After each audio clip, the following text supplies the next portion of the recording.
You are now listening to the Bluprint Pod. Get ready for another exciting episode, so sit back, relax, and enjoy. Welcome to another episode of the Bluprint Pod. I'm your host, Ray Roots, and today I have my co-founder and my co-host and my visuals in the house. How are you, bro? Great, thank you. It's an interesting start to the new year. It feels like it's just the sequel to 2020, but all good. Things seem to be clearing up a bit in London. But we're joined by a very special guest today, so I'll let you introduce her. Yeah, man. And like you said, 2021 just feels like a bad movie. And speaking of movies, we have a very special guest, like you mentioned on a post. We have Eileen, aka SG Posters. How are you, Eileen? Hi, I'm good. Thank you. And yeah, I agree. 2021 is already shaping up to be as weird as 2020.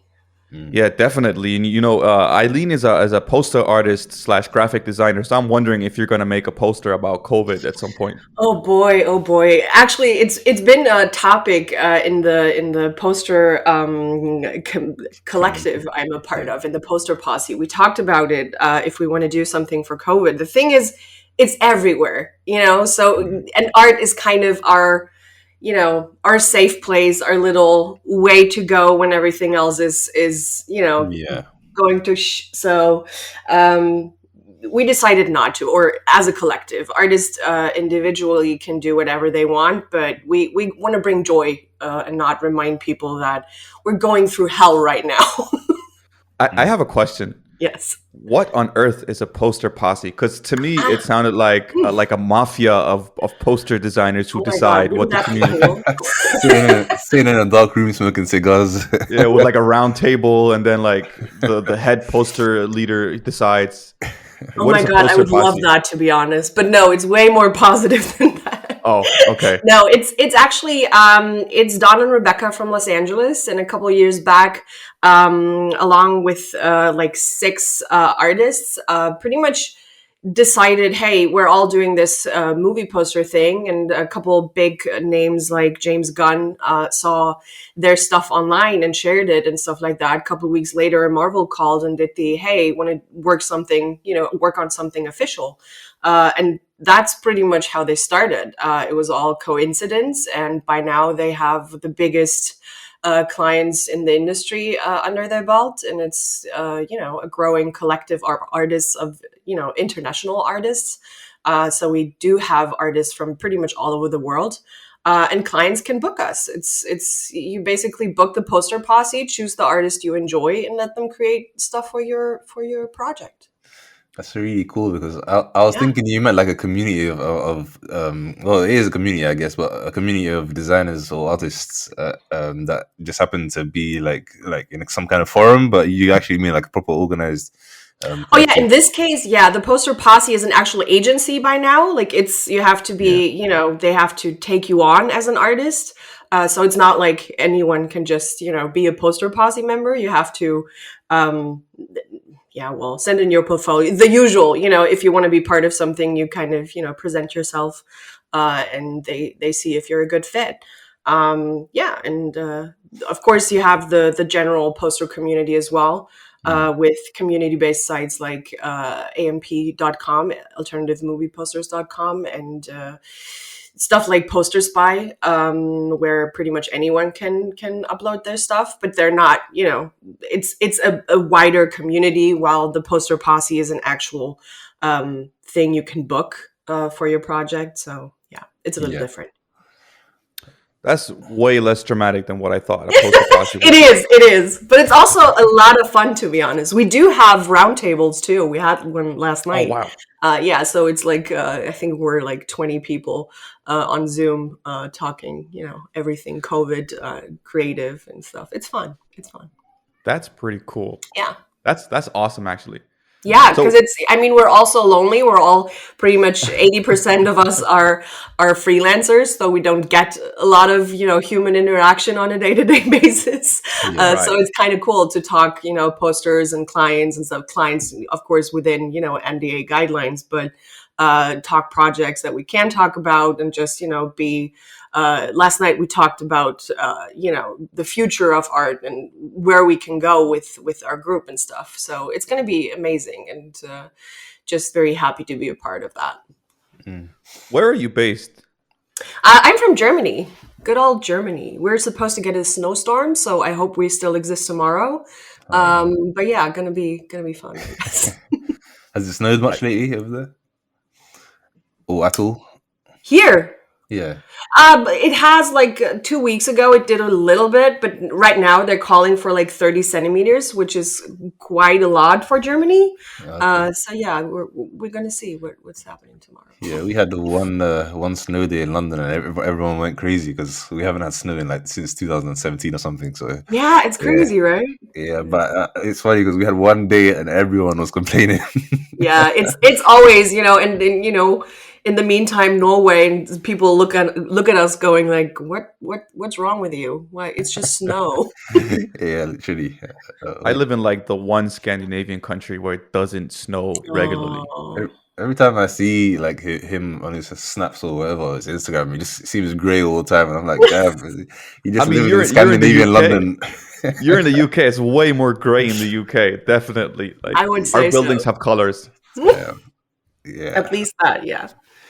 Okay, I so kind of want to get to know like how did you like? So okay, so what would be very interesting is I'm from Denmark and I don't speak with a Denglish accent, but you're from Germany and you don't speak with a German accent. So what I'm gonna do now, because I know MI Visual has some questions lined up, I'm gonna answer these questions in a Denglish accent. And if you want to join with a German accent, you can join as well. Boy. well, I'm gonna have to be obliged to make up some fake accent then. I guess everyone got to speak with their authentic accent since I don't even know am if I can. That's the problem. I'm so used to it by now to talk like this. I don't even know how Germans sound. Well, I'm gonna give it a shot with Denglish, and if it's horrible at some point, just let me know and I'll switch back. Go for it. I mean, all right. So I want to ask. So what we always do is kind of interview the guests and kind of converse with them as well. But yeah, sometimes we tend to forget to like actually let them know a bit about ourselves as well, especially if it's the first time we're having a conversation.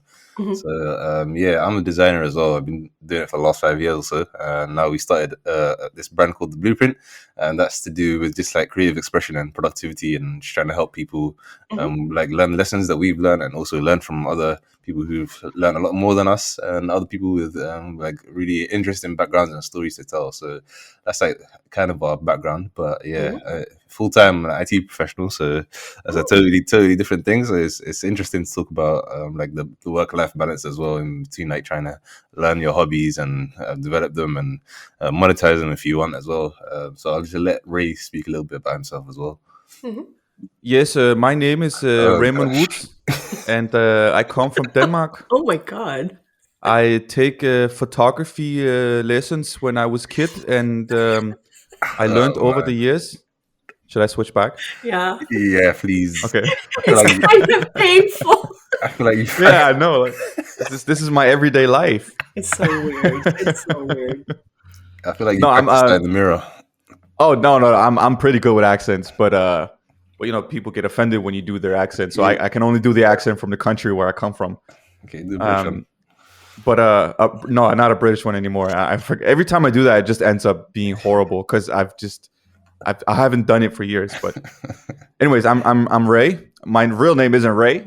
It's just what I call myself. I don't know why. Don't ask me. We've had a psychotherapist on the show, and I told her not to do like a psychoanalysis of me based on that. I'm not sure why it's Ray. It's but I just decided to Ray Roots. I'm a photographer and videographer. I've done photography since I was a little kid, and I've done video for about 5 years almost.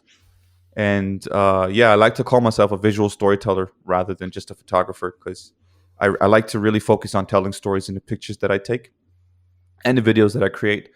And about 2 to 3 years ago, I met MI Visuals, and we started talking. We met each other in real. It's 2021 now. Oh, so it's 3 years ago, right? No, we met in 2017 the first time. So that's 4 years ago. Yeah, the time flies, doesn't it? Damn.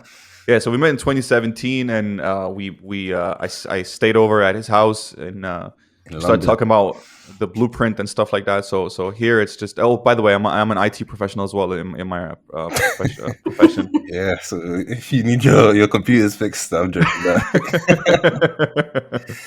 You know what? Like a lot of IT support. I don't do IT support, but a lot of that is just Googling. Yeah, and telling people to turn Yeah. it on and off again. I mean, Yeah. I did IT support for like 5 years, so the amount of times I've had to tell people just to turn it off and on again or clear their browser history, it's unbelievable. You wouldn't believe it. This is me dealing with like my whole support thing was dealing with IT professionals themselves. So, oh boy, I'm glad I'm kind of out of that kind of industry right now. That's over with now. Yeah. What are you saying? No, that was basically my short little introduction. Yeah.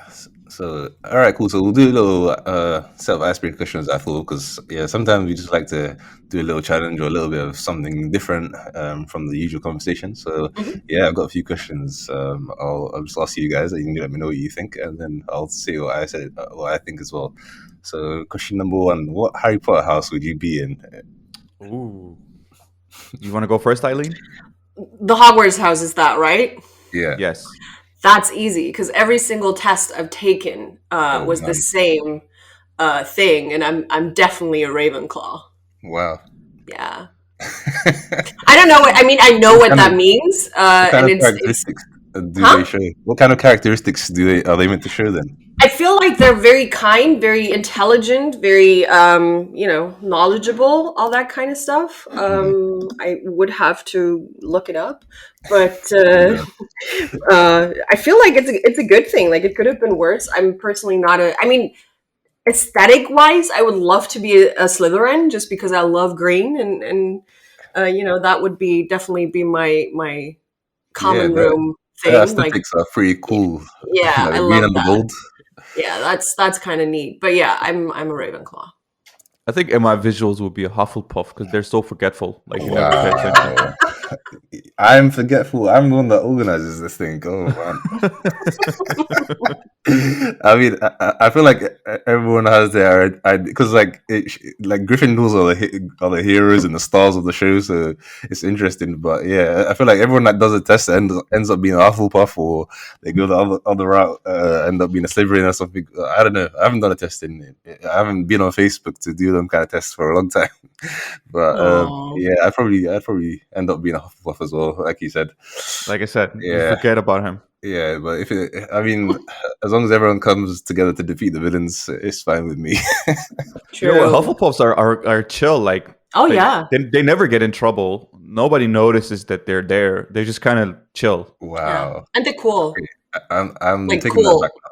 Fun. I don't know if they're cool. I don't know about that. Not cool in the classic like cool kids, but they're like cool. Like you can hang out with them. Like they won't be trouble or annoying. I don't know about that. He's pretty much a lot of trouble. Oh man. Wow. I'm kidding. So what would you be, Ray? I haven't done a test, but 100% I'd be Slytherin. Oh my god. Like I'm the guy who roots for Joker. Like I'm the guy who roots for the villain. Oh wow. I'm like, yeah, Thanos, go kill. Oh my god. I like to explore Thanos has a point, doesn't he? You one of those guys, huh? Yeah, I'm like, that Thanos guy has a point. Like, we're too many people. God. Let's kill half. Oh my god. Just in case the CIA is listening, I'm not going to kill half the population. Okay, that's very dark. But yeah, for sure, Slytherin. Like, I loved Voldemort. I love Draco Malfoy. I loved everything about the Slytherin. That's the thing. It's super interesting. Like, I would date one. I don't want to be one. You know what I mean? Like, I don't want to be mean, but it could be fun to date one. Yeah, imagine a Ravenclaw and a Slytherin dating. What would that can be? Yeah, first date. Like, hey, let's go kill someone. Oh my god! Like, whoa, man, I just want to watch a movie. Like, chill. Let me just finish my pottery lesson. Yeah, exactly. I think it's just too easy to be a Gryffindor. It's just like everyone thinks they're the hero. I know I'm not the hero. If I'd be anything, I'd be a villain. Oh man, I wasn't expecting this, but I also appreciate it. Based on your personality. It's the honesty here. Okay, we'll move on to question number 2 then. So we got a Ravenclaw, a Hufflepuff, and a Slytherin here. But what superpower would you have if you could have any, and what would you do with it? You start. Eileen, you can go. Oh, I start? Yeah. I think I want to fly. Because like you could be stronger than me. I'm just gonna fly away from you. So you can be faster than me. I'm just gonna go up in the air. There's no way you're gonna catch me. So is this all in the sake of avoiding people then? No, this is this. There's nothing, you can't touch me. Like, there's no matter what superpower you pick, I'm just gonna fly far enough away that you can't do anything about it. I'm annoyed now because I was gonna say flying, because for me it's also about just the freedom of it. Like I don't know, every now and then I look at a bird flying and like just gliding, and I'm like, oh my god, like I wish I could do that. I think you forgot which part of the world you're in. It's too cold to fly here. Yeah, I mean, I'm sure there's a lot of logic rooted in a lot of these, but I'm gonna be illogical for a bit. Also, like, yeah, it'll be interesting to just see how high you can fly and like just like experience things on a different plane. Like when you're on an airplane and you're just seeing the clouds from a different angle, and it just looks so cool. Like, imagine you could just fly freely through all that. I feel like that would be a really cool experience. I hope, like, let's say in the next 50 years they make something possible to be able to do something like that. Can I switch my pick? I mean, nah, I feel like I've taken yours and hijacked it. So yeah, I think you should. I think I should. Sorry, I think I interrupted you. No, it's my cool. bad habit. It's cool. I mean, like, yeah, we always see films like futuristic films talking about flying cars and stuff, but we still haven't got to that point. And we might never ever get to that point because it might just be like health and safety regulations. Like, you don't want to just allow anyone to fly in the sky. So I'm going to jump in and say I'm going to take invisibility. Yeah. Oh, why? You want to rob banks? Here we go again with the negativity. No, I don't want to rob banks. No, it's a waste of your gifts. I thought about it the other day because I had a conversation with a friend about this, weirdly enough, because this is what you talk about, apparently. But yeah, no, I feel like, it gives you the freedom of pretty much doing anything you want. And I'm not only talking, dirty things or bad things or whatever, but you can go anywhere you want. And, there's no boundaries. And no, it's actually the same thing. It's freedom.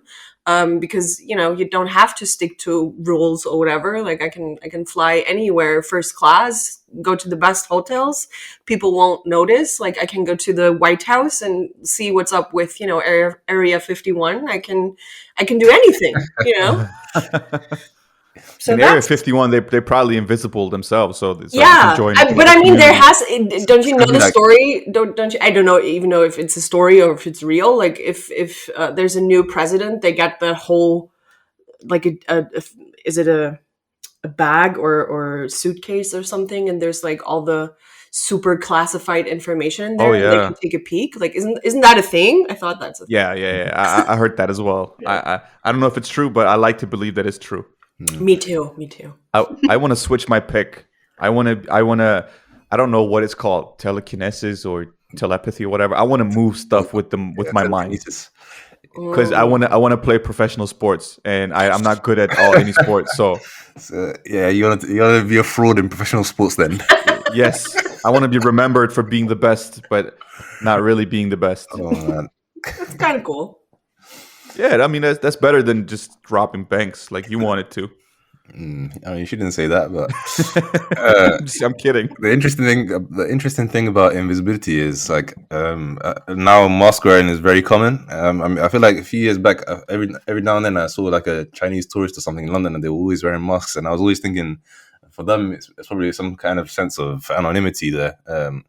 And I feel like a lot of people will feel a bit more comfortable now, which is strange because we haven't growing up, we didn't live wearing masks all the time. But I feel like a lot of people feel a bit more comfortable just walking around outside. And like me, I definitely know that sometimes I might be having a very, very bad hair day, but when I wear the mask, I'm just like, okay, I'm out and about. I don't really care. Same for women. I feel like I don't need to wear makeup that much. Like, I don't know. It's weirdly freeing. I just put on like mascara because all you can see is the eyes, basically.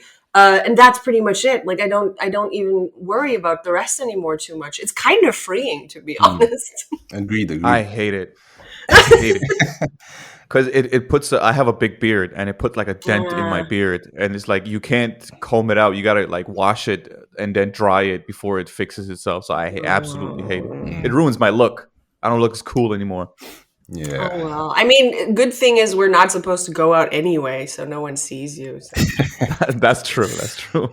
Okay, let's move on to question number 3. When you die, it's a bit of a deep one. What do you want to be remembered for?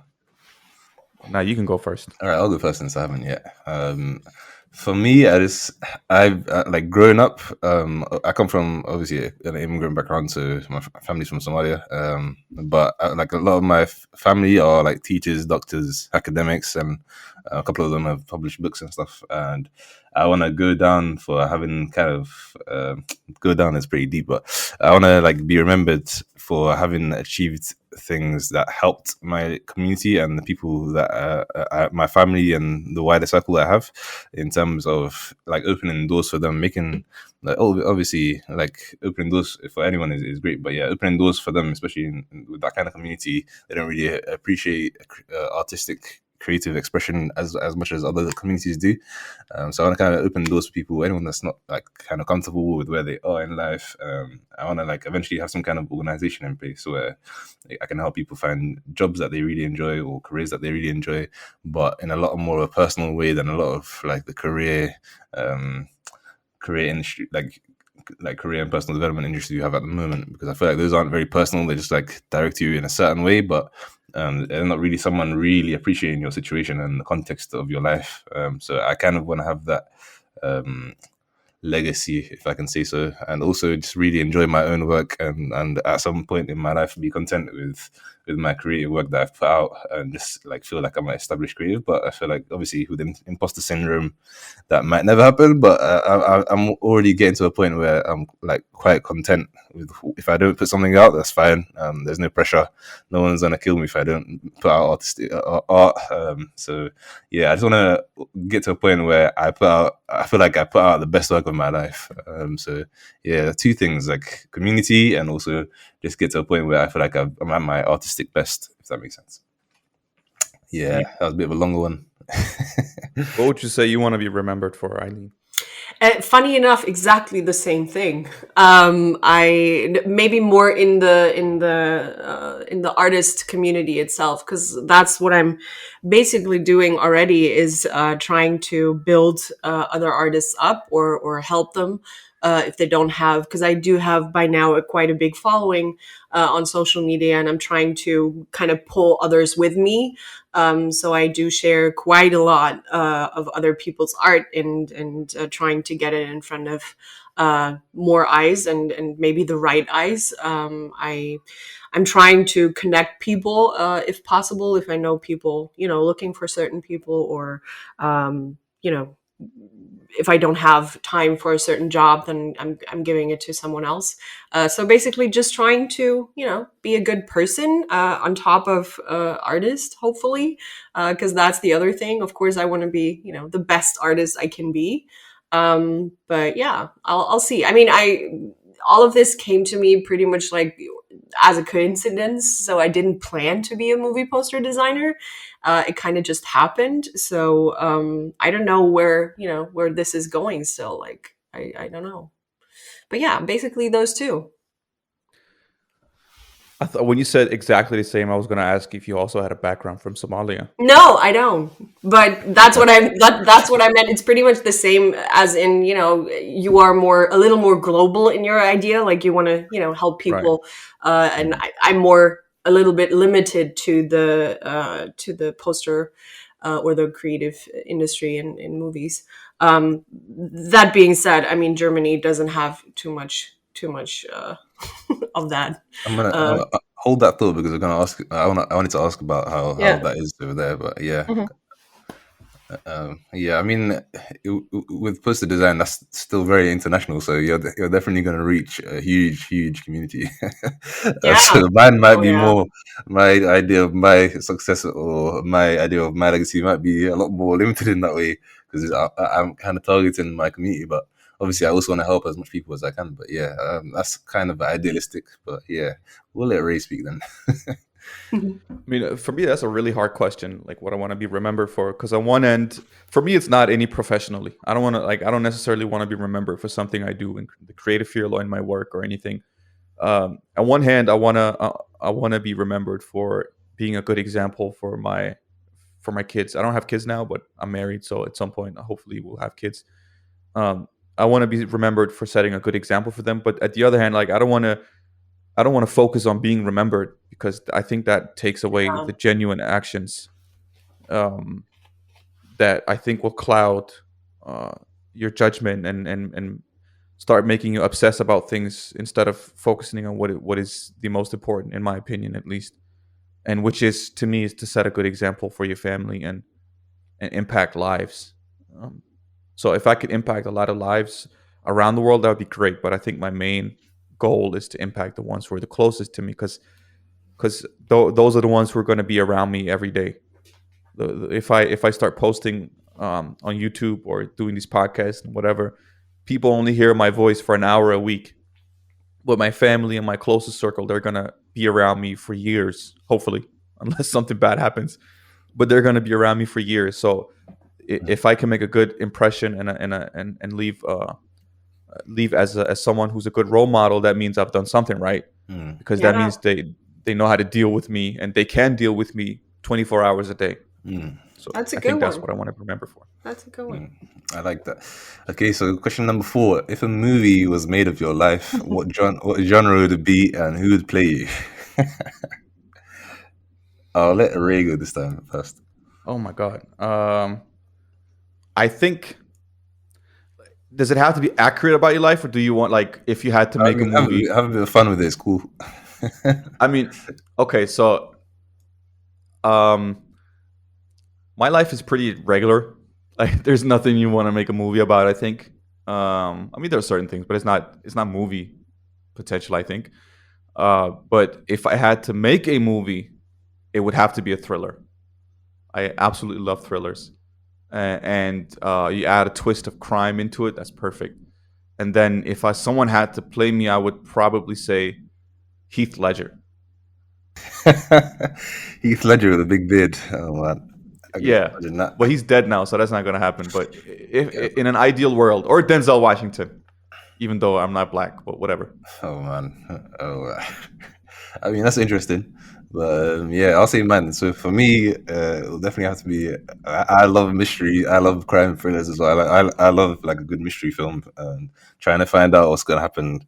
Like the Knives Out, which is probably the last mystery film I watched maybe 6 months ago. But yeah, I really love that film. And there's a few characters in historically that I've always really enjoyed. And growing up, I always read a lot of detective books as well. So yeah, for me, it would be some kind of mystery film because I don't know where I'm going in life either. But that's a mystery too. But who would play me? I feel like Lakeith Stanfield is just a funny character, and I feel like he's just quite quirky and mysterious himself. So I think I would just enjoy seeing some kind of autobiography or something just played by him. I think it would be cool. But Who? yeah, Lakeith Stanfield, you know, the guy from. Oh, He's been in quite a lot of films lately. What's that film with the weird horse things? There was With a the film. weird horse things? Yeah, there was a really. I remember the name. There was a film that was like he was the main character and he was like a regular guy, and then he started working in this company where you just sell stuff, like sell people's personal information and personal data, and then like he becomes a huge sellout. So and then it gets to a point where it evolves into, you know what, I'm gonna Google it real quick. he's in Selma. Sorry to bother you. Sorry to Knives bother Out. you. Sorry to bother you. Oh Yeah, wow. yeah. Have you I guys watched that? remember him.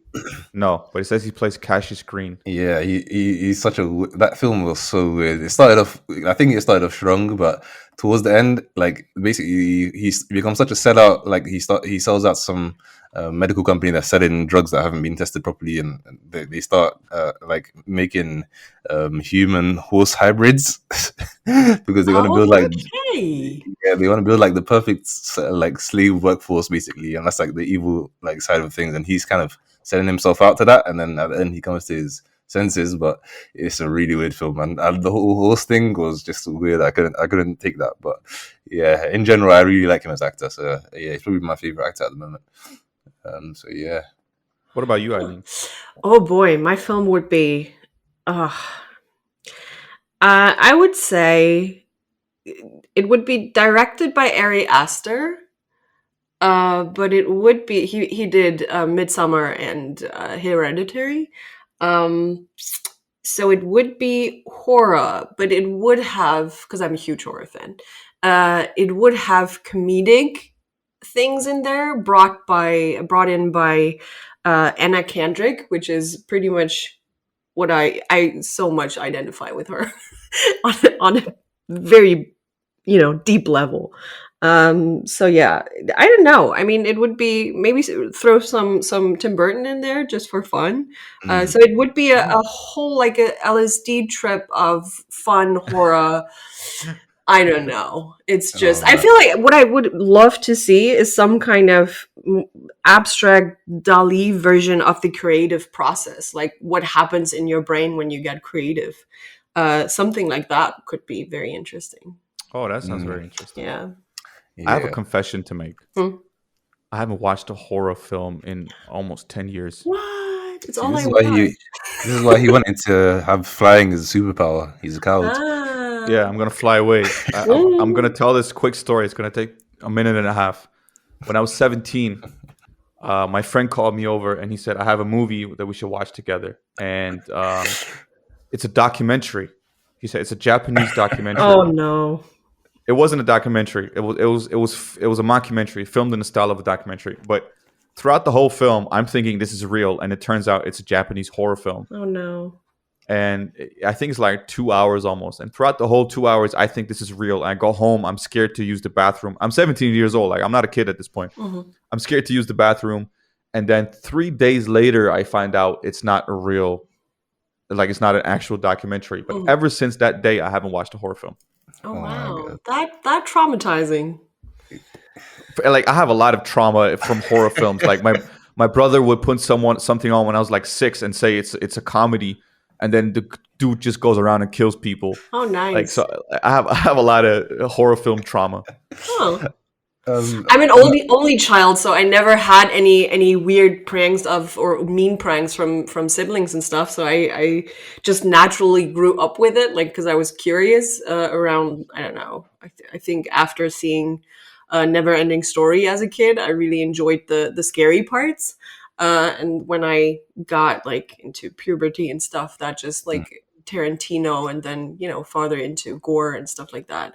I don't know. It's just a feel like, because people always ask me why horror films? And I'm always like, well, it's easy to make people cry because there's, quite a few things that every person can relate to, like loss and stuff like that. But horror, people are so, especially these days, so numb, to jump scares, to stuff like that, just because they were so used to it by now. So I feel like horror has an especially hard time to reinvent itself, to actually be scary again. And I feel like Ari Aster is one of the people with his films. He did that. He just came in and did that. He scared the shit out of people. I'm sorry, but he did. So I don't know. I feel like horror is such an underrated genre because it's so hard to do, I feel like. That's interesting. I was going to ask you about that because I feel like, like you said, in like the last 10 years, probably, we haven't seen many horror films that are like really scary, like that are actually scary. Most of the time, it's like a bit of tension and suspense, but it doesn't really build up to anything. Yeah. Or it's just like a little decoy or foreshadowing when you see like a little shadow running across the room or something. But it hasn't been too great. But what would you say is like a horror film that sticks out for you? Like the one for me isn't a horror film, but when I was a kid, I was very skittish and like I hated horror films. So, like now I don't mind them too much, but I wouldn't watch them out of my own pleasure. But when I was a kid, Pan's Labyrinth, the wow, you're younger. Oh my god. Yeah. How old are you? I'm 25 now, going 26. Oh wow. Okay, yeah.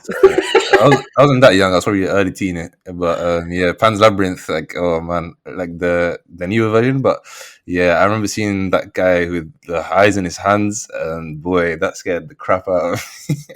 Like the scene where the kid's getting chased by like a guy that's eating, like he basically eats a couple of fairies that she had with her, and then. Yeah, it's a bit of a spoiler, but it is what it is. But yeah, man, that scared the hell out of me. I don't know why, but yeah, that's probably like a trigger that I had, that I didn't watch a horror film again for a long, long time. But probably only recently where I watched, I don't remember, it was Annabelle or something. I don't remember. But yeah, interesting. All right, so we'll move on to question number 5. The last question before we move into some other stuff. What is Wait, hold up. You asked the question. Huh? You said what horror movie sticks out to you? And then you just kind of moved on from the Yeah, sorry, question. sorry, Eileen. Uh, He did say I'm forgetful, but go ahead. That's fine. Awful puff. Horror films that actually, because I don't mind gore and like slashers, like people going around killing people. I don't mind that because it's like that's just reality. That's what people do. They're horrible. That's why I don't have any problems with films like Saw or all that body horror stuff. What is getting to me is stuff like Insidious. So stuff where, there's a demon or a monster under the bed or in the closet or, that kind of slightly supernatural. Do we know it's actually not there? You know what I mean? Like that uneasy feeling, like, or the other one being cults. Why Ari Aster hit so hard with me because I'm so afraid of cults. They're just oh god, I'm fascinated by them. super fascinating. Yeah, She says that, but she's in the poster pussy. It's not a cult. It's just a nice group of people. Yeah, sure. No, but it just it just scares me, and that's why Babadook was another one that oh my god I couldn't sleep. But yeah, everything that has like long limbs and fingers and stuff like that, that's just no, can't do it. Yeah. Have you ever seen House of Wax? I have, yeah. Oh, That's man. that's the kind of horror I grew up on because I mean I'm 36 now. I'm a little older Yeah. than you guys. Yeah. But that is the kind of horror that I watched when I grew up. Man, I grew up around my aunties and uncles a lot, and I was probably 10 years old. I was probably in primary school here, and they were showing me House of Wax, which is about a couple of serial killer brothers who who don't kill people. They just capture them and then coat them in hot wax, and then like they just keep them living as part of some kind of museum or something. And Yeah. I watched that as like 10-year-old or something, and oh my god, I hated that. It has Paris Hilton. Yeah, it does. Paris Hilton. Yeah. All right. Cool. So, question number 5, just a bit more of a lighthearted one. In the last year, what's your favorite item that you've bought? Like, just made you feel a bit happy and feel good about yourself. I'll ask you, Eileen. That's very easy. I got a scooter, an electric scooter, not the annoying ones that anyone can get on the street like that. An actual scooter, but it's electric because that's something I truly believe in and I want to support. Yeah. So I got one of those, and I don't have a car because I live in the middle of the city, and there's really no reason to have one. Yeah. But that scooter, especially in times of COVID, where you don't want to use public transport, it was amazing. I had a great summer, just like cruising around and like going to lakes nearby and stuff like that. It was amazing. So yeah, that was definitely not only giving you a little bit more freedom in times where there's not much of that, but only just having fun, and yeah, it was awesome. What would you say? I was thinking about it, and then I was sitting here thinking about it, and then I looked up at my computer, and I mean, I've been using laptops for the last my whole life. I've always been using laptops since obviously laptops weren't as common growing up, but yeah, I started off with pretty crap computers back in the day, but yeah, now I've got a really good computer that I got custom built, that I can do anything that I want with. That's always been a kind of crutch for me because I always wanted to do video editing, like 3D design and other stuff, but I haven't ever properly got into it because of my equipment. And now I can do all that and also play video games, which I'm playing a lot more now than I used to, which is just a bit of joy for me. But yeah, definitely my computer. It's an easy one. That's such a boring answer for an IT professional. Yeah, exactly. True. But the answer is my computer. It's the same. It's the same answer. Like I but for different reasons. Of course, I've worked on laptops as well, and desktops are just so much more powerful. The one I have now, at least, is just so much more powerful than any laptop I've ever had. But also from a from ergonomic perspective, like my back has been completely destroyed from using laptops and bad tables and bad chairs over the years. So I think the best investments I've made in the past year would have to be a combination between a desk that can raise and lower itself, and a desktop computer, and an ergonomic chair. I think those are the best purchases I've made because I can feel the impact it has on my body already. I don't want to be a downer, but I could have mentioned that too because I had actual back surgery last year. Jeez. Yeah, because I had and this is hereditary, unfortunately, because both of my parents had these problems, and of course my job isn't helping, but it is in the family. Basically, back problems are everywhere. But yeah, I did have two bulged discs that led to my right foot becoming numb. So that is when they went in, and there's, to every person who ever experienced nerve pain, you have no idea. It's just, oh my God, it was excruciating. And I'm not, I can take quite a lot when it comes to pain, and that knocked me out. So that was fixed. And of course I went to rehab and everything, but I also got, one of those little, thingies where you can now lower and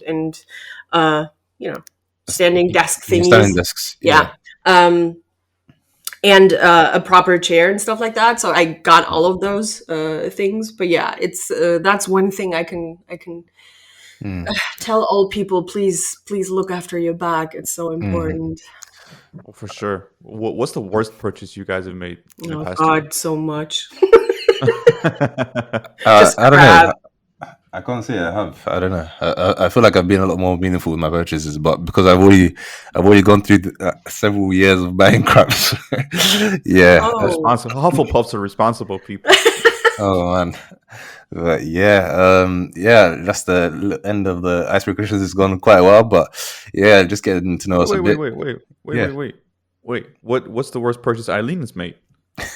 Sure, let's see. I keep going. I want to hear it.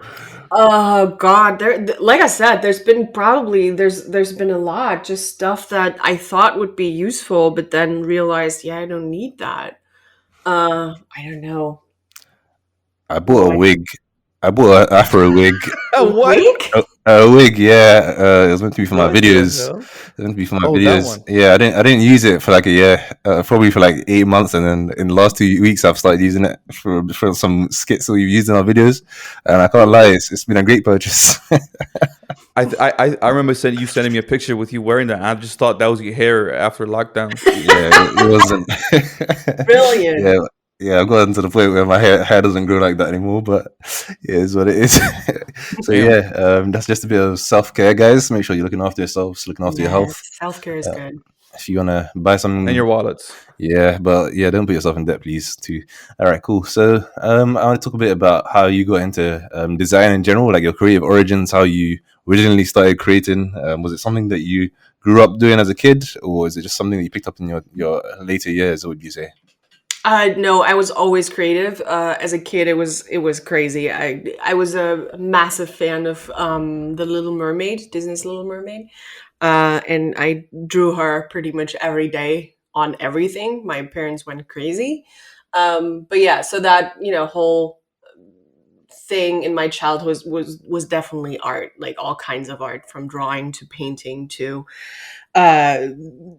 ceramics to pottery, all that stuff. When I went to school, I always thought I would be a lawyer, like that was the goal for some reason, but pretty much right before graduation I decided nope, don't want to do that anymore. So you studying law in like college or no, it was basic. I don't know how it is in England and Sweden. Denmark. No, Denmark. Oh, Denmark. Jesus. I grew. That's so funny. Growing up, I went to Denmark every year because we did get houses there. What part of Denmark? In Blavant, which is like the most beautiful place. I love it. Pretty far away from me. So anyway, no, it's high school basically, and then 12 years of school. What is that? Yeah. So we have primary school and secondary school, and then we go to like college, which is before university. So I think it's similar.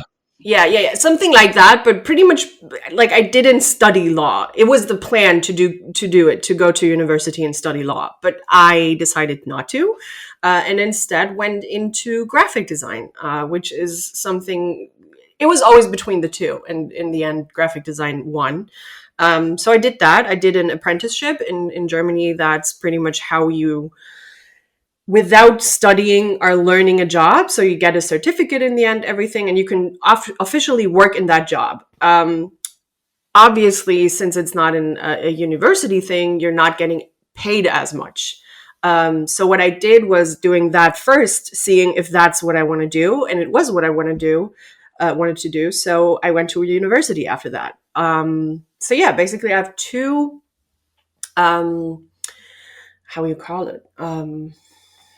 Qualifications or Yeah, vocations? qualifications. Yeah, in one is more print oriented, so from classic printing to digital printing, and the other is more creative in university, the graphic design studies. Yeah, and after that, it was the pretty classic working in agencies situation. So you're going from agency to agency, spend a couple years here and there. Learn stuff, campaigns and ads and, all that fun stuff. Working with IT people a lot. Some of my friends are actually IT people, so I feel home here. Good to hear. And and after that, after a while, I realized, okay, as fun as all of this is, it's not enough creatively, because it's, I don't know. After, you could only do, I feel like, or I could only do so much corporate branding and stuff, logos, blah, blah, blah. I just got tired of it.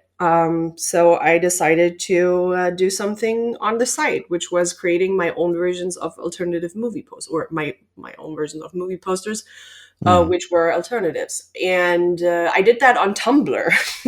Good old Tumblr, back in the day when it wasn't weird.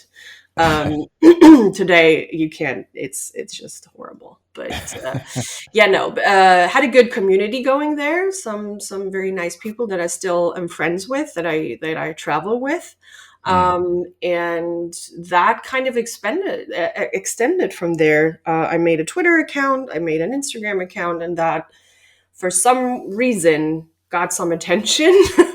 And it just grew and grew. And at some point I decided, okay, as secure as all of this agency stuff is, maybe it's worth looking into going freelance with posters. And after, I think, 2 years and making a business plan and all that stuff, we do have some help here in Germany when you're a woman and you want to build a business, become, your own boss. You get some help financially, but also, like, they help you with a business plan, with, setting everything up, which is awesome. That's what I did. And pretty much haven't sent out my portfolio since. I haven't had a week off. I hadn't, it's a lot.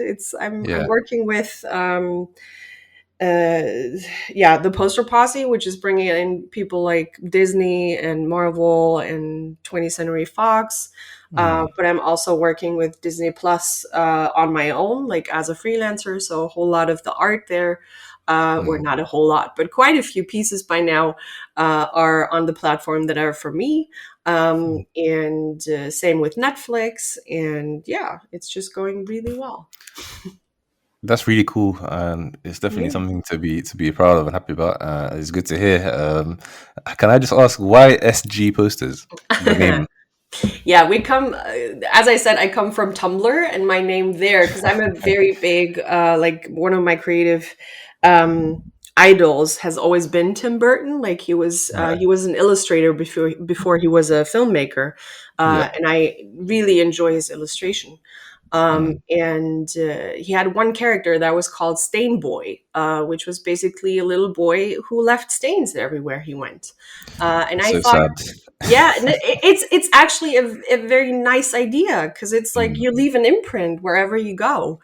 And I kind of like the idea, so I called myself Stain Girl on Tumblr. Okay, that's really cool. And I kind of carried that into my actual branding after a while. So I don't know. I think it's still sweet because it's an homage to the person who influenced me in my most important years. I feel like, yeah. That's good to hear. What do you- I was going to ask about your creative influences and stuff, but I think you pretty much covered all of that. But yeah, I'll let Ray wants to be a Slytherin now, so I'll let him talk about business. Let's talk dollars and set. No, I'm kidding. Nice. What would you say? How do you like deal with? Do you even deal with? And if you do, how do you deal with like anxiety in terms of working once you get to like a big name client? Because I imagine you didn't go from nothing to Marvel and Netflix. You probably built with smaller clients, and then eventually you got a bigger client. So how do you like? Do you ever deal with like the anxiety? Like, holy crap! Now I'm dealing with a giant. Every day, basically. Right. Yeah. No, it is something that's never going away. I feel like. It happened very fast, to be honest, going from, starting the whole poster thing. I did do some fun stuff for Marvel, and like a year and a half later, I was doing official stuff. So it was kind of fast, like in the grand scheme of things. Right. And that was scary as hell. When they posted that piece and it got 1 million likes on Instagram, I was like, what is going on? Like you can't believe that. And last year I worked with for The Rock, which was another, oh my God, what is happening moment. And this is, you try to remind yourself, these are just clients, like the pizzeria around the corner, just a little bigger. And yes, it's scary. And yes, you can't believe it and you feel like you don't deserve it. But if you have, and I feel like that's very important, if you have a good support system, friends, family, other artists, stuff like that, who keep reassuring you that you deserve what you do because you work hard for it, then I feel like it's manageable. But yeah, it does happen a lot that you sit there and go like, okay, did I really just get that email? Like, did that just happen? Right. And but you learn to deal with it in a way. I mean, I mean, it's reassuring to know that it never goes away. No, Everyone throughout, like at any tier, they deal with it. Because I know for a fact, like even the smallest things of getting a tiny client, like a client who can barely pay you, but even the fact that they chose me, I start getting like, oh my God, what if I disappoint? Yeah. Like we get you on the podcast. We have another guest coming in. We have other guests in the past where I'm like, what if we aren't good enough to interview them or to make it interesting? That I feel like that pushes you to be better and try your best. That's how I look at it. Because when I get these emails and I say, yeah, let's do this, after that phase of oh my God, you sit down and you push yourself the hardest, because you don't want to disappoint. And that's usually, of course, sometimes it doesn't work, and that's another thing. Mistakes happen and failures happen. That's all part of the process. There's always going to be projects that don't come, to life for whatever reason, or that just don't go the way you want them to. But that doesn't mean it's over. It's just part of the process or the job that, some stuff goes awesome and some stuff just doesn't. And that's just, and I feel like it's important to learn to deal with that stuff as well, like with disappointments, with all that stuff. Look at people like I wouldn't say friends, but we're talking. I'm talking to Buzz Logic. I don't know if you're familiar with him. He's one of the biggest digital creators out there. He's doing a whole lot of superhero stuff, and he has like millions of followers. And he does get a whole lot of hate and stuff like that. And we're talking now and then, and we talked about this before too. It's like, you can't listen to that. Like you can read it and maybe some stuff registers, but you can't focus on that. I know that the negative is sometimes louder than the positive. That's just how it is because we focus on that. but don't give it that much importance, because in the end of the day, it's your work and you decide.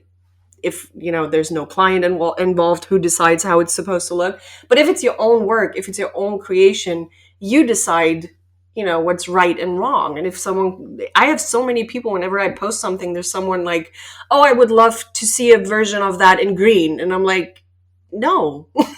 Because Right. no, it's my work, like, no. Right. So yeah, I feel like there's a lot to be said about learning to deal with criticism online, which is a big one. To learn to, sometimes big projects that are, seem amazing and such a great opportunity, and then they don't happen, and you cannot let that get to you. That is the one thing. Just don't get into your own head too much, I feel like.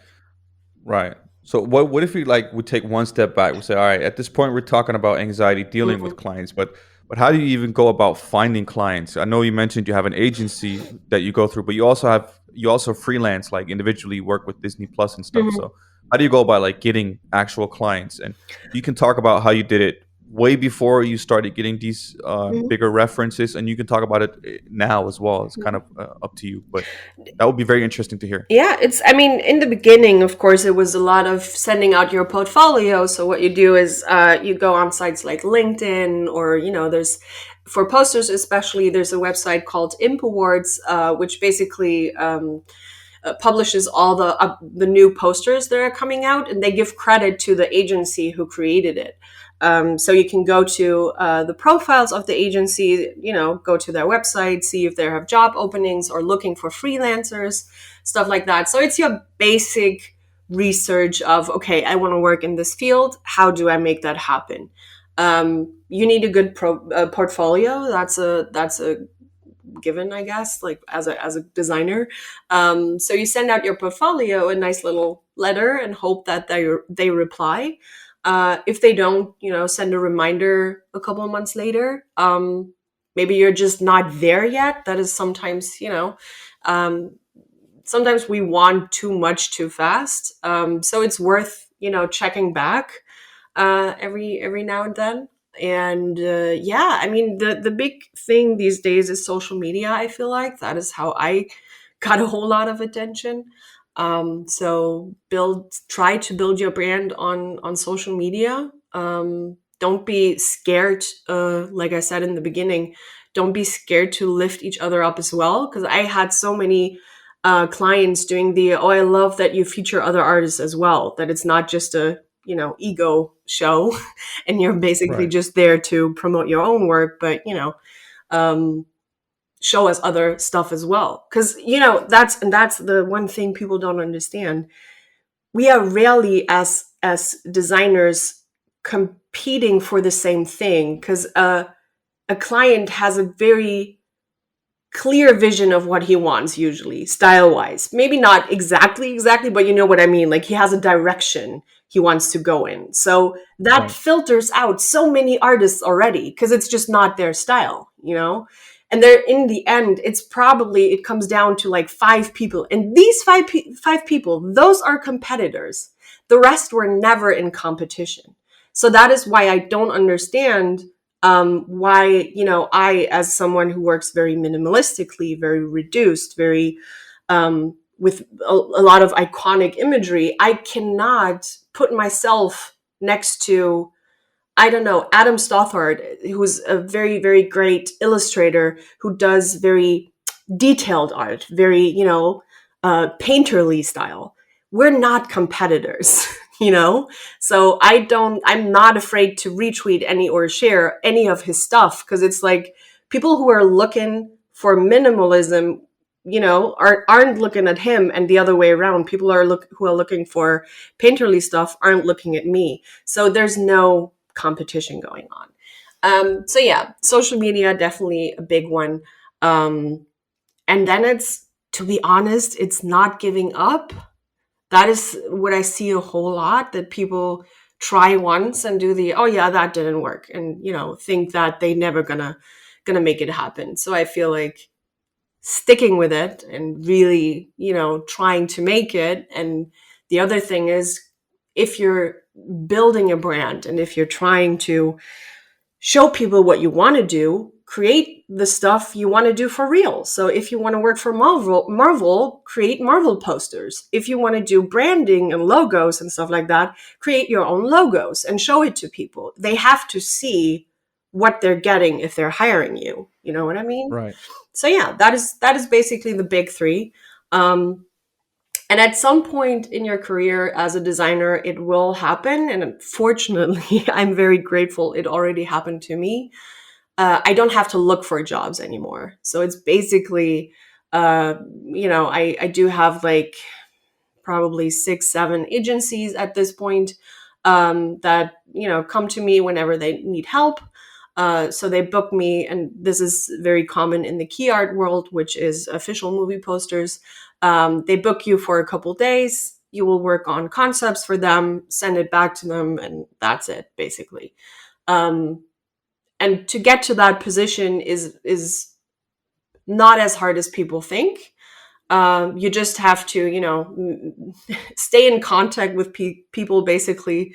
Follow up on things, be a little more, or be a little structured in your work. Yeah, that's Right. So how do you, I think one of the most uncomfortable conversations to have with a client is contracts and pricing. Because you don't want to undervalue yourself, but you also don't want to scare the client away with an overpriced proposition. So how do you go about like negotiating pricing? How do you deal with being underbid? How do you make sure you don't overbid? Like, how do you go about that whole process?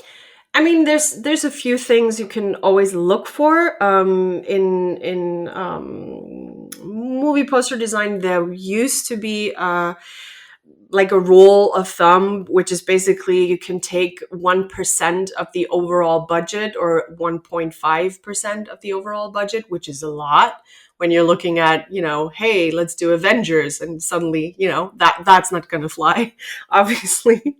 But, with medium size productions, that's definitely a thing. So what I do usually, I kind of, over the years, I have a set of prices. So I either work with day rates, because that's very common with agencies. They will actually ask you for your day rate. So what you do there is and this is something I can't tell you mine because it's not universal. That's the thing. It always depends on how much experience do you have, how long have you been in the game? Realistically, how much can you bring to the table? Because for example, when I work with an agency for, let's say, a new Disney Plus show, I can give them 12 ideas in a day, while another graphic designer only brings 3 to the table. So I know I can charge a little more because I'm bringing more, So this is a very personal, and you have to be very realistic about it with yourself. And when you work with, let's say, indie filmmakers, for example, and they come to you, sometimes you're lucky enough and they come to you with a budget. So they say, hey, we put aside $1,000 for the poster. Is that okay? And you can either say, yeah, that's fine, or no, let's see if we can get a little more somewhere, or, break it down to them. That usually helps when you break down your process to them and explain why it costs, what it costs, and give them a framework. That's what I usually do. I try to explain to them, okay, if you agree to work with me, you get, 6 concepts, 3 rounds of revisions, and that would be X amount of money. So they feel a little more comfortable and they understand what's happening, because sometimes when you throw in a huge number or a bigger number, they're like, oh, what, but if you explain it, it's, it also educates them that this kind of stuff has value, Right. So yeah, it's basically, it's a very, it always depends on a whole lot of factors. So it's very hard to say, oh, if you're doing an indie poster, you should charge X. And if you're not charging X, you're not a professional. It's very hard to say that because there's just too many factors. I don't know if you're dealing with this as well. Like I'm dealing with it. I don't know if it doesn't sound like you're dealing with it as much because you're fairly established, but I'm sure you probably get it now and then. And I'm not aware of whether or not MI Visuals deals with it, but like the whole like how much, because we're not dealing with major clients at this point in our career. So we get the like, so what do you charge? At some point it's just so low that it's just not worth it. I feel like I have to look at it from a budget perspective. I've invested so much in equipment and in time and skills that I've developed where it's like the prices that I'm being offered sometimes are so low that I'm just like, I'm not going to do it at this point. And then you end up not doing anything at all. Exactly. Because you can't seem to get like a medium-sized client. So would you recommend that you just take on those clients, or would you recommend just looking for that medium-sized client? I feel like if you can, and that's, of course, if you need the money, then sometimes you have to take the jobs that feel like not fair to you. That's just how it is, because you need, end of the month, you need food on the table, Right. So it's sometimes you have to take them. I unfortunately am past that point, and I'm more, and because I do get quite probably like 5 emails a week doing hey, we have a budget of $200. Can you create us, this whole promotional package of stuff and blah, blah. And I'm like, I'm very sorry, but this is my prices. And that's the other thing. Then I'm trying to send them to either universities where there's students looking for these kind of projects, to build their portfolio, stuff like that. Because that's where Right. they want to look. They don't want to look into the professionals yet if they don't have professional budgets. As for pricing itself for you, for example, I think that's the very first thing to do is looking at, okay, if I do this part-time, this is what my day job makes me. So let's say half of that, maybe 40% of that. I need to make that to, balance out what I'm not making in my day job. So what I do is you basically do the math of what is my daily income, what is my monthly rent, necessities, food, blah, blah, blah, blah, blah. And you basically do and that takes a while, because that's what I all had to do for my business plan and stuff, is how much money do I need to survive? Right. And you want to make more than that, because it's not about surviving. It's about making money, about earning money that you deserve because you put time and effort and money into your equipment, your education, everything. So you, on top of what you need to survive, you put, for starters, maybe 20%, and that's what you need to make. And that you can break down on project prices or hourly rates or day rates. So that's a whole process, and you can read a whole lot about that on the internet. There's like, helpful websites and stuff like that where you can read how do I, calculate my rates and stuff like that. That's pretty helpful, and I feel like that's the very first step anyone who wants to, make a living as a freelancer has to make. Right. Those are definitely some things that are worth to consider because. Yeah, I can charge $1 million, but I don't need $1 million to survive. Which doesn't mean you don't have to charge $1 million just because you don't need it. But you know what I mean. If I don't have the clientele to support $1 million per project, obviously I'm not going to ask for it. But I just need to replace my current salary. Yeah, exactly. Because I'm living off of my current salary. So if I can replace that, I've done something right for sure. Yeah. So let's move on to like more like talking about not specific clients, but client experiences. Do you have like any like experiences that stand out, like positive or negative? I mean, positive are obviously always the ones where you send over concepts and they just, rave about how awesome everything is and they can make a decision and it's just all so good. And, that's always nice where, I had clients who went with like 2 posters instead of one because they just loved them so much, and they went like, oh yeah, we're gonna do this for before we go to festivals, and this one after we go to festivals, and so they pretty much changed their marketing strategy because they love the posters so much, which is an amazing compliment. Right. But you also have projects, where, for example, you get a brief and you feel like, oh yeah, I got that. Like I know what they want. I have an idea. I usually ask for not only like text and like, okay, what is this project about? But I usually ask for a mood board as well. So I get an idea of what the client likes, style wise, color wise, blah, blah, blah, blah. And sometimes you think you have the right image in your head, but then you send over the concepts and it's like, yeah, we're not feeling any of those. And you're like, okay, Right. so that was, probably a miscommunication, misunderstanding of what you're looking for. Maybe you can go into the concepts I did and explain why it doesn't work for you, or find another example, what is working for you. So yes, while it's a little frustrating because you put the time into it and stuff like that, it does happen. Fortunately, it only happened to me like twice so far, that I didn't hit it at all. But it's part of it, and it doesn't mean the project is ending. It means just that you take another round, and that's just part of it. If it doesn't work at all, every creative should have something called a kill fee, which is basically if you or the client are not happy with how things are going, you say, okay, hey, was good working with you, but this is not going to go anywhere. Let's just call it a day. And, then there's a kill fee being paid. And that's it, basically.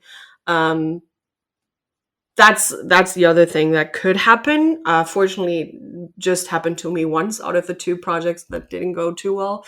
But yeah, sometimes it's, like I said, sometimes you have to learn to deal with these, or you have to deal with these things that aren't ideal, but still help you in the long run, help you grow as a creative, as an artist, as a service person, which you are in a way.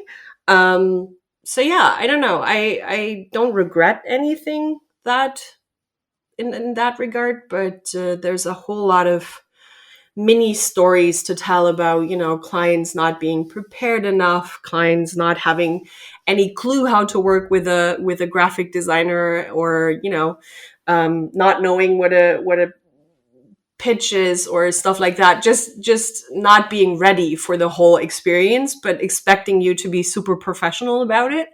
Right. But then you have, bigger clients where you expect, okay, I'm going into this project and I'm going to get all of these assets, which is assets, if you get like cast images and, all that stuff, and they tell you we don't have anything.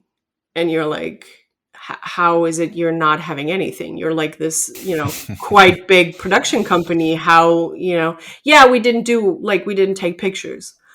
What? And how are you expect me to create anything if there's nothing to create of, So yeah, it's there's, positive ones, there's negative ones, but to be very fair, I'm lucky that I had more positive stories with my clients than negative ones. Thank God. That's great. That's a good thing, right? Yeah. Oh my God. I couldn't. And that's the other thing. People always underestimate, because as a freelancer, you do everything. You do bookkeeping, you do email conversations, you do the creative part, you do, if there's printing involved, you communicate with printers and everything. So it's a whole lot of work. It's not just being, doing that little creative thing and being done with it. It's a process. It's funny because in the IT world, now I'm working in more of a project manager role, whereas before I was working in more of a support role of a live service, and we have tons of different roles just to support one service. So it's funny how the creative is expected to do everything. Yeah, I know. And I mean, of course, if you work in an agency, you do have people, they are there for the finances, they are there for that. But as a freelancer, as a solo freelancer, it's all on your shoulders. Yeah, so we're gonna wrap up the business talk here. I think that was very valuable advice. I didn't talk too much about it because, I'm for me, sorry. like I've been, no, don't, absolutely not. Is I feel like if I'm not gonna add value to the conversation, then I don't want to talk about it too much. But for me, I've just been focusing more on. Well, it's funny because it's gonna lead into my next question, Mhm. and so we're gonna wrap up. But I've been focusing more on like helping people learn what I've learned. I don't want to. I've already been freelancing for the last 3-4 years or so, and I think even that was enough to give me a taste of. I don't want this to be my whole career, creatively, and I do want to have a creative career. So yeah, now I've gotten to the point more where I just want to create my own things. I've got a comfortable job that's paying me a decent salary, so I don't have to worry about whether someone's going to pay me £200 or not on creating a whole package for them, which is why I really despised early on. I didn't like making logos, even though I forced myself to learn how to make them and stuff. I didn't really like making them. I didn't like the whole process of it always being creative for someone else's story. So Mhm. now I'm trying to tell my own stories and also help people tell their own stories and learn their styles and also learn my own style a bit more, and sell my own things eventually. But yeah, in terms of creative mentorship, I feel like I feel like there are a lot of funds and schemes in place at the moment, which is great for people who want to get mentors or who want to learn more about creativity and branding and other things like that. But I just wanted to ask, like, I've seen you do a lot of great work around sharing people's work and being really helpful around the community and promoting people who deserve to be promoted, in terms of like the quality of their work and how nice they are as a person. I was just wondering, in terms of mentorship itself, I feel like Mhm. I always I've helped quite a few people get into design and they're enjoying it a lot, and they've also moved on to other kind of creative careers, and that's in just in my 5 years. 5 years as someone who's taking it seriously. I was wondering, in terms of actually finding an older mentor who's more experienced than you, who's learned the ways of the world, so to say, in the creative world. How would you find a creative mentor that can like regularly give you feedback and advice? That's just something for me. And did you have any like creative mentors? Personally,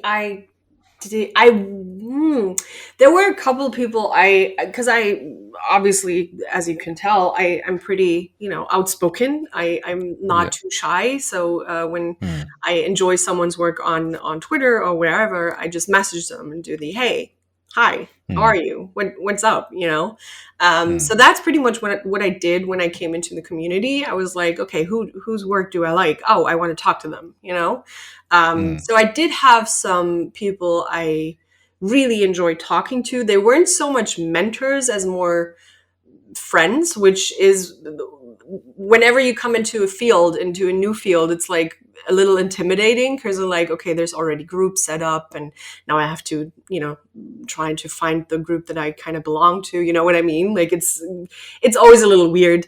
But just I just went to talk to people. Mentor, I mean, it takes a lot of time. That is usually the problem with professionals, because if they do social media, and we do have quite a few bigger poster artists in the field that hate social media, which is fine. It's not necessarily a part of the job, but it certainly helps. But mm, yeah, I don't know.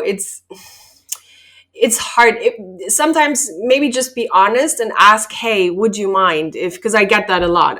I do get that a lot, messages doing the, hey, can you maybe, look over this, look over that, give me feedback on that. And I can to a certain extent, but of course, if mm, it's just time consuming.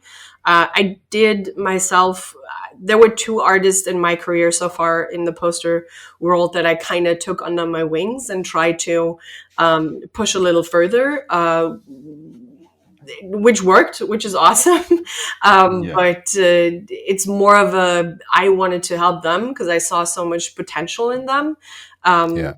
and there are, I mean, we did, and again, the poster posse and I, we did something last year which is called the poster posse proteges, where Mm, we basically chose, we asked people interested to send in their portfolio, and we did do a little program with 10 of them, or seven to 10, something like that, of them. where we we worked on a passion project together. So basically everyone created their own poster, and we had a Facebook group where we gave feedback and stuff like that. We did have roundtable talks on different topics, like pricing, on process, on all these different things that are interesting for freelancers and artists.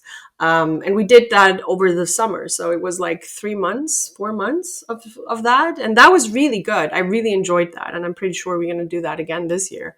And stuff like that is super rewarding, because afterwards you see, these people are, blossoming, and they're, more confident in their work, and they're more, daring, and they're trying things and stuff like that. So that was just very awesome for me, too. And I'm trying to do that more, but you have to have the time. That's the big one. Yeah. And that's hard sometimes, because I don't even find time to sleep sometimes. Absolutely fair enough. Okay, we're gonna wrap up soon. We're on 1 hour 20 minutes here, so yeah. Ray, do you want to say anything? Yeah, it was probably our longest episode, but I mean, that's pretty cool because we had a lot of valuable information and good conversation. I have two last questions, short questions, and one of them is, are you allowed? Can you mention some of the work that we can see on Disney Plus or Netflix? So once we see it, we can say, "Oh, I know the person who did this." Unfortunately, not. The problem is when you create for example, for Disney Plus or for Netflix through an agency, is what you work for hire. So they basically pay you for your time and whatever you create in that time, but it's theirs. It's their content and their creations, basically. So yes, I'm getting very, very nicely paid for that, but I can't put it on social media afterwards, which sucks in a way. But yeah, the thing is, I'm very sure you've seen some of it. So that's fair enough. That's cool. We got to respect that. So the last question is for everyone. Do you have like one goal you want to achieve in 2021? And I'll start with MI Visuals because you've been quiet for a while. Yes. I mean, for me, I actually did a video about this. I've got a few goals, but the main ones are just to just look after myself a bit more in terms of my expectations of myself. I don't always need to be creating 24/7. It's okay not to be creating 24/7. It's okay to create for myself. It's okay to have different hobbies that I don't have to monetize. And I'm quite a competitive person, so I always just want to be like good at everything. I'm never going to be good at everything, and over the years, I've just kind of started to accept that. So I'm trying to just like focus on my own expectations and really manage that. It's not really a goal, but I guess it's just a habit that I want to build for the long term, hopefully. So yeah, that's one. That's gonna be What about good. you? That's gonna be good for you though in the long run, believe me, because I personally never grew up with the whole, hard competition. Like I don't really believe in that. Because it can get very bad for your mental health really quickly. So that is definitely one thing I can only recommend any creative. Try to be a little more relaxed about that, because it's not always about being the best. It's it's being about the best version of yourself. Yeah. But it's not about being the best, because there really isn't such a thing, Yeah, I mean, I kind of analyzed it in a way that I grew up playing sports, like a variety of different sports, and I always wanted to be the best in that regard. I feel like that's a very competitive industry. So yeah, I feel like that's where it came from. And then when I put it into like a creative phase, I saw other people's work, and I was like, got intimidated but also impressed, and I wanted to be as good as them and get the kind of clients they do and blah blah blah. But yeah, now like it's definitely had an impact on my mental health over the last couple of years. So now I definitely want to just try and relax about it a bit more. That's good. So I agree 100%. Yeah, and I have to say same, to be honest. Like looking after myself this year is definitely going to be a big one after, the health things last year. And that year before that, my dad died unexpectedly. So it's been It's been a lot. It's been a lot over the past years. So maybe 2021 will, not only for the world, but for me as well, be a little bit of, healing, a little bit of self-reflection, and what is important in life. What do I want from life? And not so much. I mean, at this point, I'm not even sure how big I want to go with, with all my work stuff. Like I wouldn't know what the next goal is. Yeah, being reasonably successful, and, the one thing is I want to be able to pay my bills. I want to be able to live comfortably. Don't want to think about money. That's pretty much the goal, to be honest. So that's 2021, hopefully. Yeah, man, those are good goals. I think I did most of that in 2020. I realized very quickly that I need to take care of my body and my mental health in terms of creativity. I sold my camera, which is like how are you a photographer if you don't have a camera? So I sold my camera, and I went cameraless for a while. I ended up buying another one that I regret buying. But I think my goal for this year is to get it, like, specifically, I want to get into writing. Nice. I've been fascinated by writing scripts, movie scripts. And in 2019, I wrote my first short film, and because of COVID, we never got around to filming it. So I'm hoping that we can get to film this short film in 2021, and then I can move on to some other projects that I've wanted to write for a while. So those are my goals for 2021. And I want to get a camera that I can take pictures with. Yeah. I think that's a pretty good goal for a photographer, right? Yeah, kind of. It's so embarrassing, but the other day I realized I used to have a pretty good camera, and I have no idea where it is. I think I lended it to someone, and I never got it back, but I don't know who. Oh. And it wasn't a cheap one. It's just that because I do photography, like, on the site, like, for fun, Right. But yeah, I can't remember, and I can't tell anyone because that sounds so weird, Like, hey, did I borrow you a camera? Yeah, like, I don't That's know. a weird conversation starter. It is, because I don't know. I'm the person who always, like, oh, hey, by the way, you remember the camera I got from you? Like, I'm gonna give it back in a bit. I just work on this, but no one approached me, So it's like, okay, did they forget it's not theirs either, or is it just that they kind of absorbed it? Because this is like 2 years ago that I gave this away somehow. I don't know. Case of the ghost camera. Yeah, whatever. A horror film. I don't take pictures these days anymore anyway, so whatever. All right, we're just going to wrap this episode up. Where can we find you on social media? It's SG Posters pretty much everywhere. TikTok. I'm on TikTok. Is that funny? So SG Posters everywhere. Yes. On Instagram, Right. TikTok, Twitter, Facebook. Yeah. All right, appreciate it so much. Thanks so much for coming on the show. Thank you for having me. Yeah, it's a great episode. So yeah, we'll keep on communicating and keep on appreciating your work. Yay. Thank you for the valuable advice. You're welcome. Yeah. All right. Cool. So we'll end it here. Thank you for our listeners for listening. Just a quick shout out. We've got a giveaway coming up on our channel because we want to give back to the people who subscribed and who've been supporting us from day one. So keep an eye out for that. But until then, we'll see you in the next podcast episode. Thank you for listening to the Bluprint Pod. If you enjoyed this episode, make sure you tell a friend and stay tuned for the next one. Peace.